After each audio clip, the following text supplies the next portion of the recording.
YouTube, MySpace, Facebook, Global 14, what's going on with y'all? It's your boy. I'm back with another video. In this video, I'll be showing you guys how to detect the tempo of a song or a vocal.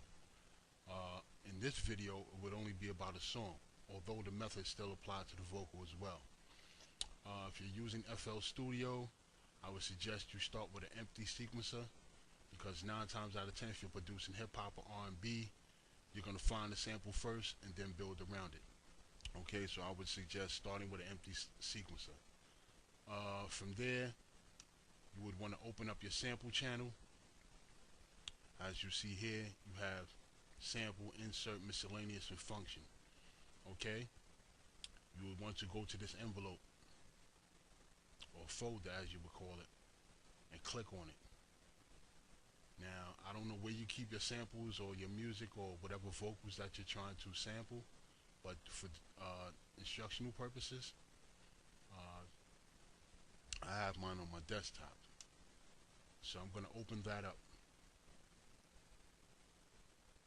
As you can see, the sample is now imported. Okay? Now what I would want to do is normalize. Many of you probably wonder why I did that. Anytime you're dealing with kicks, hats, snares, any instrumentation basically, you always want to normalize it, because that gives the sample its 100% of full potential. Now that we have the sample loaded in the sample channel, we want to drag it into the playlist.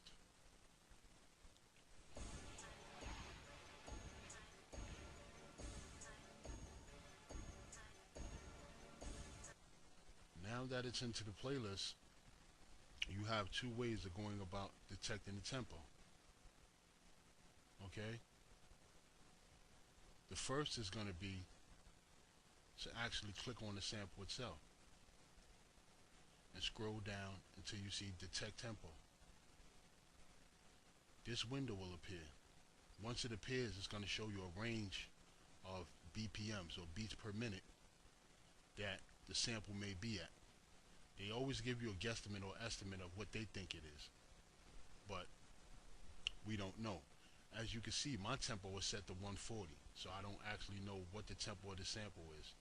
So I would have to start at the lowest range until I find it, whether it's at 50 to 100 or 150 to 300. So I'll start low and go high.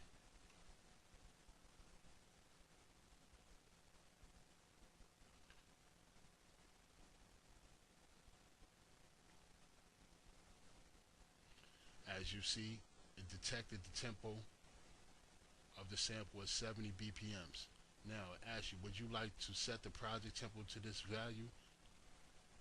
And that's up to you. Okay, that's up to your discretion. Now as you see up here, my tempo is 140. If I click yes, that's automatically going to change my tempo here. So if you want your tempo to remain at 70, then you will click yes. And as you see, it changed the tempo up here. Okay, so that's the first way. Alright, the second way would be to open up your tempo, bring out your tap machine, play the sample, play the sample, and begin to tap.